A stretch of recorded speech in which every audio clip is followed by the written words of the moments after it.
Η ψυχολόγος κυρία Ελευθερία Χούλη θα μας μιλήσει για το πένθος.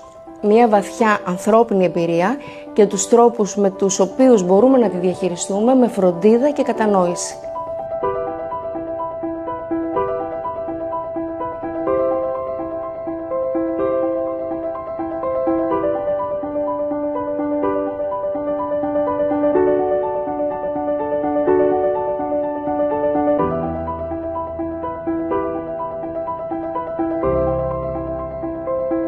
Κυρία Χούλη, τι είναι πένθος και ποιοι μύθοι το συνοδεύουν? Το πένθος δεν είναι ψυχική διαταραχή. Είναι ο τρόπος με τον οποίο η ψυχή προσπαθεί να συμβιβαστεί με μια νέα πραγματικότητα που έχει αλλάξει οριστικά και αμετάκλητα.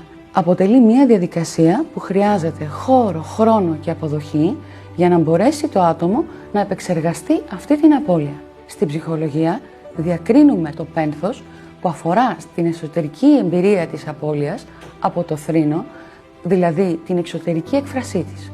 Και εδώ είναι σημαντικό να θυμόμαστε ότι δεν υπάρχει σωστός ή λάθος τρόπος για να θρηνήσει κανείς.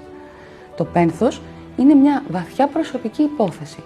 Ο καθένας το βιώνει με το δικό του τρόπο και το δικό του ρυθμό και δεν υπακούει σε πρέπει, κανόνες και χρονοδιαγράμματα. Υπάρχουν όμως αρκετοί μύθοι γύρω από αυτό.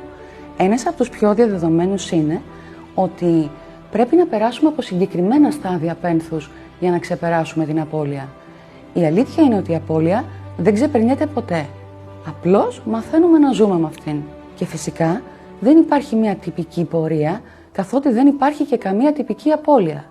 Θέλοντας δηλαδή να πω με αυτό ότι το πένθος μας είναι τόσο μοναδικό όσο και εμείς οι ίδιοι, όσο και η σχέση μας με τον θανόντα. Ένας άλλος μύθος είναι ότι ο πόνος θα φύγει πιο γρήγορα αν τον αγνοήσουμε, αν τον φημώσουμε. Στην πραγματικότητα, ο πόνος και βασικά οποιοδήποτε άλλο αρνητικό συναίσθημα που δεν εκφράζεται, βρίσκει άλλους τρόπους να βγει στην επιφάνεια και ίσως πιο παράδοξους τρόπους. Μπορεί να μεταμφιεστεί σε θυμό, να εκδηλωθεί με διαταραχές ύπνου ή ακόμη και με ψυχοσωματικά συμπτώματα. Το πένθος λοιπόν χρειάζεται χώρο, αποδοχή και έκφραση, όχι αποσιώπηση. Υπάρχει άραγε δύσκολο και εύκολο πένθος? Ό,τι και αν πιστεύουμε για το πώς βιώνει ή διαχειρίζεται κανείς το πένθος, η πραγματικότητα πάντα είναι πολύ πιο περίπλοκη από τις θεωρίες. Η θλίψη μετατρέπεται σε ένα απόλυτα προσωπικό σύμπαν που θα πρέπει να εξωτερικευθεί και να υποστηριχθεί κατάλληλα προκειμένου να μην μετατραπεί σε ένα αξεπέραστο εμπόδιο για τη ζωή του ατόμου που πενθεί.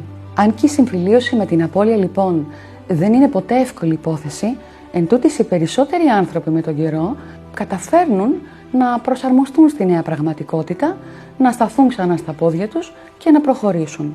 Υπάρχουν όμως και περιπτώσεις όπου το πένθος γίνεται δύσκολα διαχειρίσιμο. Η σχέση που είχαμε με το θανόντα, η ηλικία του, οι συνθήκες θανάτου του, όλα αυτά και άλλα πολλά βέβαια που δεν έχουμε το χρόνο να αναφέρουμε, επηρεάζουν το πώς βιώνεται η απώλεια. Για παράδειγμα, ένας θάνατος που προκύπτει από φυσικά αίτια μπορεί να γίνει πιο εύκολα αποδεκτός γιατί συνοδεύεται από ένα βαθμό αναμενόμενο. Είναι κάτι που περιμένουμε δηλαδή.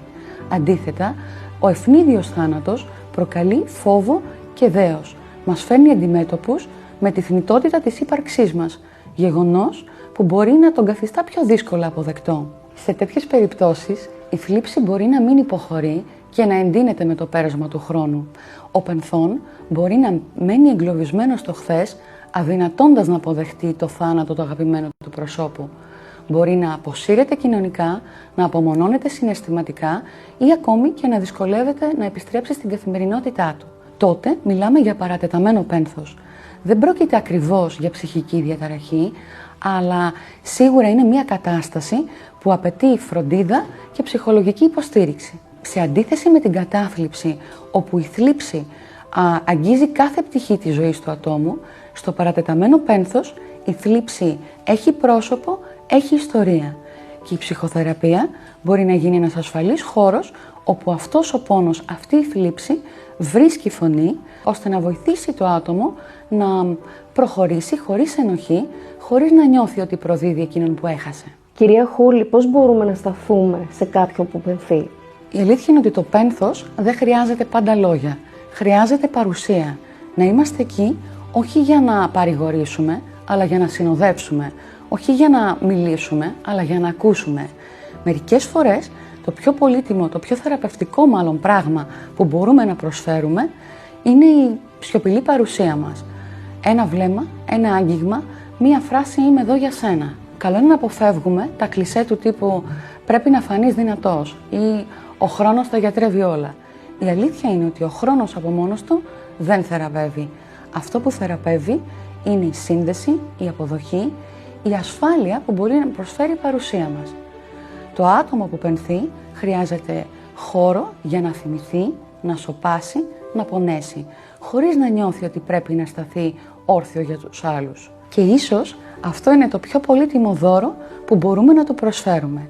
Η αίσθηση ότι δεν είναι μόνος του σε αυτό το ταξίδι.